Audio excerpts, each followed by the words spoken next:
Erling Haaland real Madrid आ रहा है, Rodri को रियल मैड्रिड साइन करने वाली है, गवार्डियोल के पीछे रियल मैड्रिड पड़ी हुई है, कोनाटे को साइन कर लिया है, डम्फ्रीज को साइन कर लिया है, कलाफ्यूरी से बात चल रही। अबे ये हो क्या रहा है भाई मेरे क्लब में? क्या प्राइम गैलेक्टिको वर्जन वापस आ रहा है क्या रियल मैड्रिड का? क्या पापा पेरेज पगला चुका है भाई? पिछले 24 घंटे से मैंने जितनी भी बार फोन या टीवी उठा के देखा है, हर तरफ एक ही हेडलाइन है भाई, रियल मैड्रिड ट्रांसफर विंडो में उतर चुकी है और आतंक मचाने वाली भाई। मतलब कुछ लोग बहुत ज्यादा रियल मैड्रिड का मजा ले रहे थे कि गॉर्डन को बार्सिलोना ने 80 मिलियन में साइन किया, अल्वारेज की 100 मिलियन की बीड यूं डाल दी भाई। पापा पेरेस की सटक गई भाई। अब तुम देखते जाओ होता क्या है। और दूसरी तरफ रियल मैड्रिड के प्रेसिडेंशियल इलेक्शंस भाई it is so interesting to watch. बंदर बाट का खेल चल रहा है भाई, Enrique Riquelme versus Papa Perez. देखो पिछले 2 सीजन से रियल मैड्रिड ट्रॉफी लेस जा रही है और ऐसा एक्सपीरियंस रियल मैड्रिड में जल्दी अंदर होता नहीं कि ट्रॉफी लेस जाना, बिना ट्रॉफीज के सीजन खेलना, और वो भी 2 साल लगातार। तो इस चीज़ ने रियल मैड्रिड को अंदर से बहुत ज़्यादा हिट किया है, खास करके फ्लोरेंतीनो पेरेस को और उसके ईगो को, कि एम्बापे को साइन करने के बाद लगातार 2 सीजन ट्रॉफी ले जाना और ऊपर से पीएसजी चैंपियंस लीग जीत गई जहां से एम्बापे आया था। तो एक बहुत बड़ा वो क्रिएट हो रहा है, नॉनसेंस क्रिएट हो रहा है कि भाई कुछ गड़बड़ है। और एंड रूमर्स तो यहां तक आ रही कि फ्लोरेंतीनो पेरेस को अब रिजाइन कर देना चाहिए। बहुत ज्यादा स्पेकुलेशन चल रही थी कि फ्लोरेंतीनो पेरेस का बस अब टाइम हो चुका है। और भाई लोग भी कितने हरामखोर है यार, किसी ने ये अफवाह उड़ा दी कि पेरेस के टट्टों में कैंसर हो गया है, इसलिए उसका रियल मैड्रिड में काम करने का दिल अब लगता नहीं है। मतलब देखो यार, मैं बायस नहीं हूं, मैं चाहूंगा रियल मैड्रिड अच्छा करे, बट फ्लोरेंतीनो पेरेस पे उंगली उठाना it's not a cool thing भाई। तुम खुद सोचो, उस बंदे ने भी पिछले 6 साल में हमें 2 चैंपियंस लीग जितवाए हैं एंड उसको हटा भी दो। रियल मैड्रिड ने जो अपना सबसे बड़ा सक्सेस देखा है ना, that was because of Florentino Perez. Ronaldo को लाने वाला वाज फ्लोरेंतीनो पेरेस, बेंजेमा को लाने वाला वाज फ्लोरेंतीनो पेरेस, बेल को लाने वाला वाज फ्लोरेंतीनो पेरेस। तो भाई एनरिक रिकेल्मे जो है, जो फ्लोरेंतीनो के ऑपोजिशन में खड़े हैं, जो ऐसा कह रहे हैं कि रियल मैड्रिड को अब एक यंग ब्लड की ज़रूरत है, फ्लोरेंतीनो पेरेस पूरी रियल मैड्रिड को बेच डालेंगे। मोदी जी वाले एलिगेशंस लगाए जा रहे हैं पेरेस पे कि रियल मैड्रिड का प्राइवेटाइजेशन कर देंगे, हर हिस्सा रियल मैड्रिड का बेच डालेंगे। और उधर से फ्लोरेंतीनो पेरेस का जवाब आ रहा है कि ये एनरिक रिकेल्मे की जितनी बातें हैं सारी झूठ है, वो मक्कार है, 1 नंबर का दोगला आदमी है, वो रियल मैड्रिड को बर्बाद कर दिया जाएगा। तो भाई एकदम सास बहू वाला ड्रामा चल रहा है, बहुत मजा आ रहा है। लेकिन पेरेस भी ठहरा भाई अकड़ू आदमी, उसका भी कुछ एटीट्यूड है, इतने साल से रियल मैड्रिड का वो प्रेसिडेंट बना बैठा है। उसने भी कहा कि मैं ऐसे रियल मैड्रिड की प्रेसिडेंसी तो नहीं छोड़ने वाला, इलेक्शंस करवाओ, अगर किसी की गाड़ में दम है तो मुझे हराए, मैं तभी स्टेप आउट करूंगा, because I am not gonna resign from this post. And उसने इलेक्शंस कॉल आउट कर दिए हैं, संडे को इलेक्शंस होने वाले हैं। एनरिक रिकेल्मे वर्सेस फ्लोरेंतीनो पेरेस, दोनों ने ही बहुत बड़े बड़े वादे किए हैं। पेरेस ने कुछ साइनिंग्स कर ली हैं, डम्फ्रीज को साइन कर लिया है, कोनाटे को फ्री में उठा लिया। रियल मैड्रिड के पास ये कौन सा टैलेंट है भाई, फ्री का टैलेंट उड़ाना? I don't know guys. As Real Madrid ने जोसे मरीनियो को साइन कर लिया है, फ्लोरेंतीनो पेरेस ने जोसे मरीनियो को अप्रूव कर दिया as a new Real Madrid coach.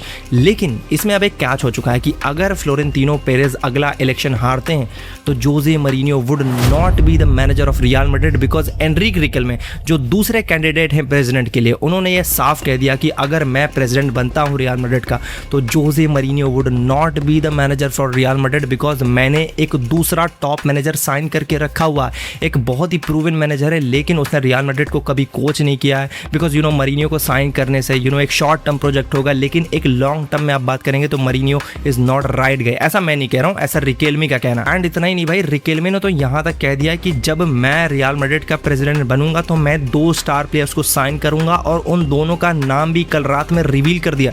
पहला है कि रॉड्री, अगर मैं रियल मैड्रिड का प्रेसिडेंट बनूंगा तो रॉड्री जैसा प्लेयर रियल मैड्रिड में खेलेगा।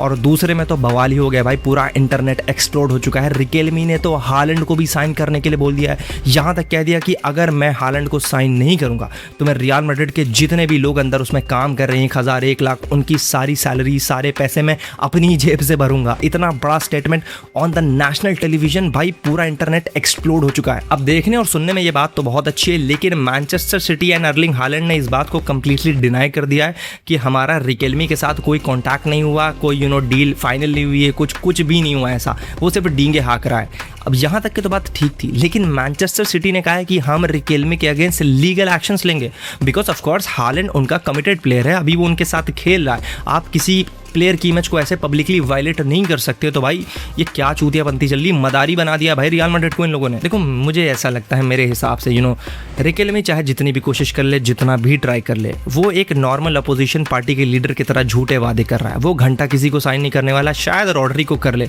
हालैंड तो नहीं आने वाला। और दूसरी चीज़, भाई वो पेरेज है, आप उसको ऐसे नहीं हटा सकते। आई नो उसके 2 कबर पैर में लटके हुए हैं, वो कभी भी जा सकता है, लेकिन आपको अगर उसको हटाना है तो आपको उसको इलेक्शन में हराना पड़ेगा, विच इज़ इम्पॉसिबल। अब तुम जो भी कह लो भाई, उसको बीजेपी वाला कह लो, उसने इलेक्शन कमीशन हैक करके रखे हैं कुछ भी, या लोगों के दिल हैक करके रखे हैं, लेकिन वो बंदा कहीं नहीं जा रहा है। And Jose Mourinho will become the coach of Real de Madrid. अब रियाल मड्रिड में मेरे दोस्तों कुछ ऐसा हो रहा है ना जो पहले कभी किसी ने मड्रिड में एक्सपीरियंस ही नहीं किया। देखो Florentino Perez is a type of president जो ज़्यादा ओल्डीज को पसंद नहीं करता, एक्सपीरियंस प्लेयर उनको खरीदना पसंद नहीं करता। तुम देखोगे उसने विनीसियस को खरीदा, रोनाल्डो को एकदम यंग एज में खरीदा, लेकिन तुम अभी उससे कहो कि रोनाल्डो को 33 ईयर्स या 34 ईयर्स में री साइन कर ले, वो ऐसा नहीं करता। उसकी एक पॉलिसी है, पुराने ओल्ड प्लेयर्स को, एक्सपीरियंस प्लेयर्स को वो साइन नहीं करता। लेकिन मरीनियो ने उसको कन्विंस कर लिया है to sign old players with good experience. That's why he sign Dumfries. Dumfries की एज 30 साल है, but he has a lot of experience. तो भाई मरीनियो ने एक्चुअली कन्विंस किया है पेरेज को कि इसको साइन करें, ये हमारा एक अच्छा बैकअप होगा for Trent Alexander Arnold. As you know Trent is very good जब बात अटैकिंग की आती है, क्रॉसिंग की आती है, बट ट्रेंट का एक गेम वीक हो जाता है जब बात डिफेंडिंग की आती है। तो डम्फ्रीज वो वॉइड फिल करेगा रियल मैड्रिड में। आज अभी थोड़ी देर पहले न्यूज़ आई थी कि फ्लोरेंटिनो पेरेज ने अपनी साइनिंग इब्राहिम कोनाटे अनाउंस कर दी है, और एक और भी बहुत भारी बात बोल दी है कि ये पहली डिफेंसिव साइनिंग नहीं है रियल मैड्रिड की इस सीज़न, हम बहुत सारी और भी साइनिंग्स करने वाले हैं। देखो as a Real Madrid fan मैं नहीं चाहूँगा कि फ्लोरेंटिनो पेरेज हटे। ऑफ कोर्स जो कुछ भी हुआ है, 2 सीजन से हम ट्रॉफी लेस गए हैं, but I believe in him भाई। मैं देखना चाहता हूँ कि उसका आगे साल का प्लान क्या है, वो क्या चाहता है। Enrique Riquelme you are not gonna win this election man. Florentino Perez से आप कैसे जीतोगे भाई? He is Papa Perez. आज तक बार्सिलोना उसके अगेंस्ट नहीं जीत पाई, आप तो घर के भेदियों के आप घंटा जीतोगे।